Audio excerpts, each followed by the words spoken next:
So we have talked about branched hydrocarbons, right? How to name a hydrocarbon that's got branches of carbon atoms, right? But sometimes we have branches that are other stuff that's not carbon.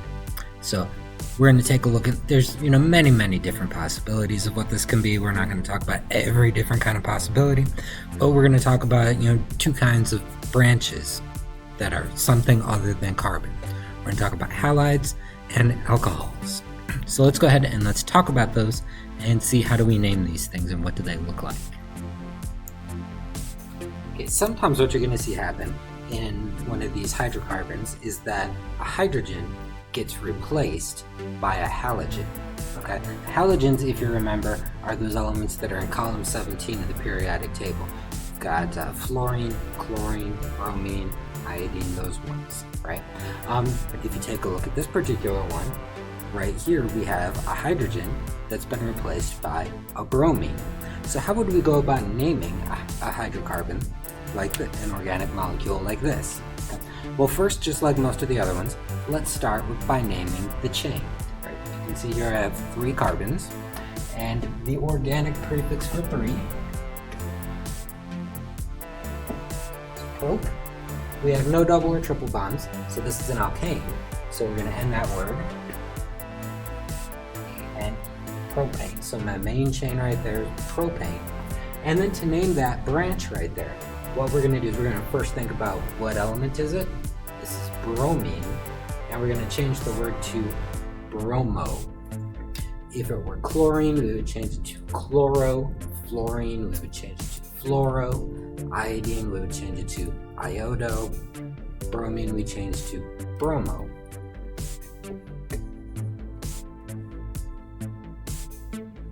And then let's stick a number on there to say which carbon is it attached to.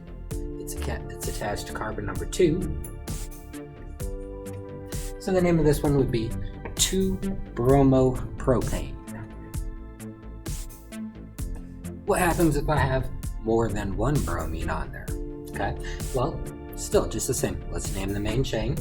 And here we've got, again, propane, 3 carbons. It's an alkane.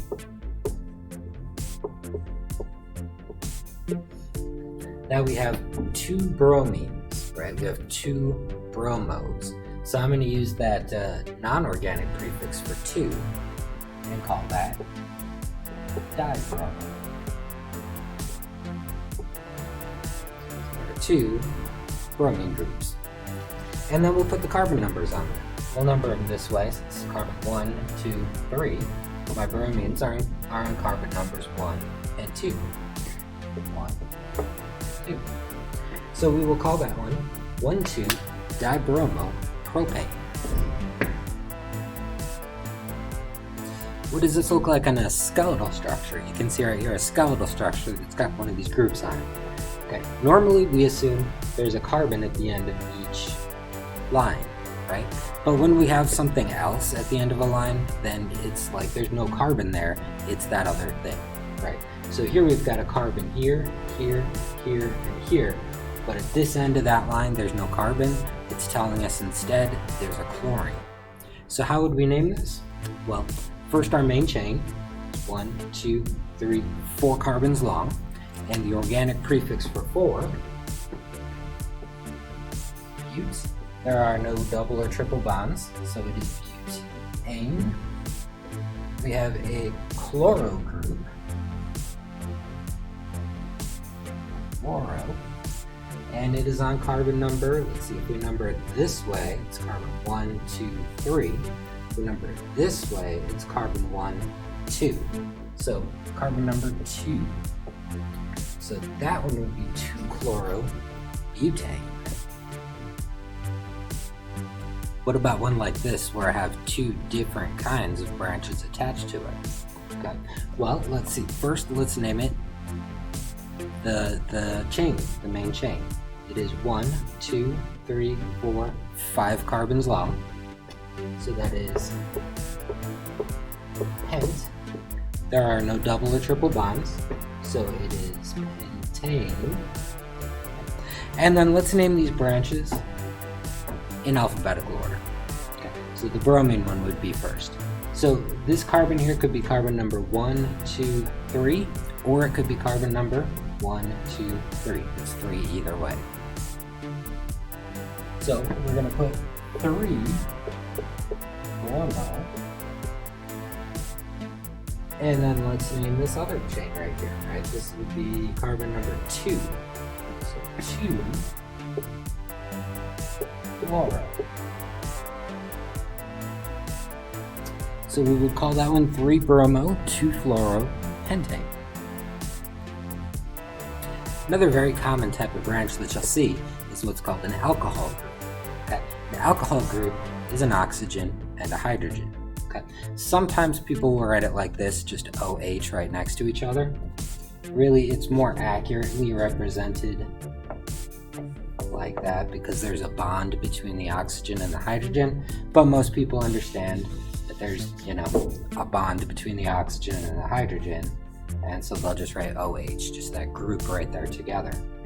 So how do we go about naming an alcohol? Naming an alcohol is different from naming some of the other kinds of branches. Okay, first let's start off with what's the name of our main chain. We have 2 carbons in our main chain.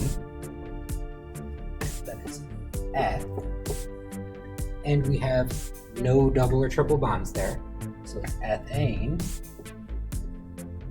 Okay. Now for an alcohol group, what we're going to do is we're going to change the end of the word. Right, we're going to take away that E,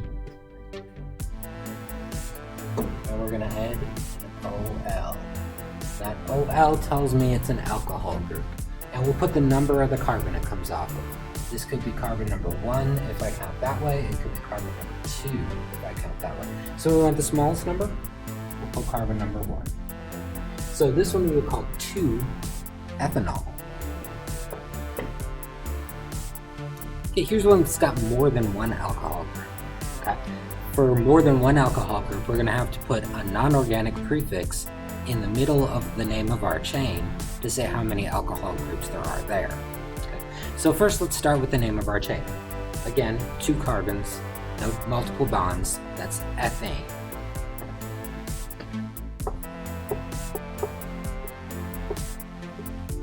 Okay. Since we have alcohol groups, we're going to replace the E at the end with an OL. I'm going to leave a little bit of space right there, because since there's 2 of them, I need to put a prefix for 2, the non-organic prefix for 2. So that is di. So here we're looking at ethandiol. Okay, and then let's put some numbers to say where those groups are. We've got, 1 on each carbon, so one of them's carbon 1, one of them's carbon 2. So I said 1, 2, ethandiol. All right, let's have some fun here. This one has an alcohol group, it's got some branches, and it's also got some double bonds, right? Now, if you remember, when we had double bonds, we put the number for the double bonds in front of the name of the main chain. And we did the same thing for alcohols. So what do we do in this case? What do we put in front of the name of the main chain? We're going to put the number for the double bonds, and then the number for the alcohols is going to go in the middle of the word. It's crazy, okay? And then on top of that, we got some branches to name. So let's check out what we can do here. How many carbons do we have? We've got 1, 2, 3, 4, 5, 6, 7, 8 carbons on our main chain. So that is octa. Okay. Now we've got 2 double bonds, right? And those bonds are on bond numbers. Let's see, bond number 1, bond number 2, 3, 4, 5, and 6. So those are bond numbers 2 and 6. So I'll put 2 and 6 in front of the name of the chain. And there are 2 double bonds. So you remember, when we have more than one multiple bond, we have to put the prefix in the middle of the word to say how many there are. So I'm going to put a di in the middle of there. Okay. And this is an alkene because they're double bonds. So I'll end that word with E-N-E, but I'm not ending it yet. And I'm going to hold off on writing the second E at the end of that. Okay. Now, we got to worry about the alcohol group. Remember, we put stuff about the alcohol group in the name. So let's see, my alcohol group comes off of carbon number 1. So like in the previous example, I would put that front of the word. But here now, since I got numbers there already, I'm going to put it in the middle of the word. So right here in the middle of the word, I'm going to put the number 1 and then the OL for an alcohol. Fun, isn't it? Okay, now let's worry about these branches. I have a branch. You see, I have branches here and here. Okay, so these are both methyl branches. You can see they each have just one carbon atom. So these are both methyl. And if you recall, we need to put the inorganic prefix to say how many methyl branches there are. There are 2 of them. So I'm going to put dimethyl. And then we need some numbers. So which carbon numbers do they come off of? It's carbon number 3 and carbon number 7.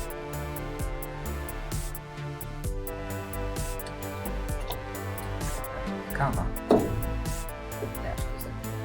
Okay, so fun times here. This particular molecule is 3,7-dimethyl 2,6-octadiene-1-ol. That's a mouthful. Okay, you'll notice as these get more complex, we tend to draw the skeletal structure more than the Lewis structure because it just kind of saves time and space. And yeah, let's try to name this one here. Okay, so we've got my carbons here: 1, 2, 3, 4, 5, 6. So 6 carbons, that would be hex.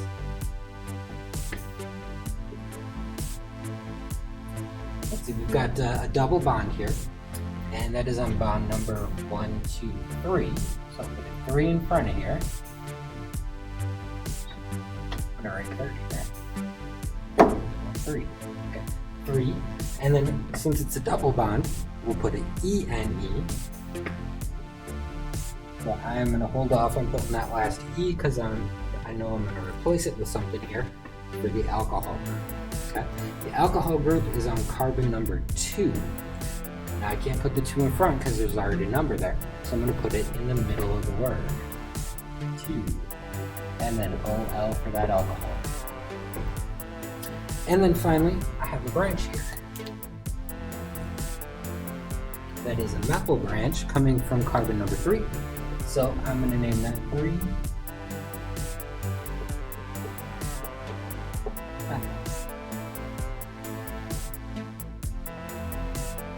3-methyl. So we will call that 3-methyl 3-hexane-2-ol. Alright, so with our double and triple bonds, with our branches, with our halogens that we can stick on there, with our alcohol groups, we can make some pretty complex compounds with some pretty complex names. Next time, we're going to take a look at what happens if I have carbon atoms that don't just go in straight lines. What if they go in rings? We'll take a look at that next time. Till then.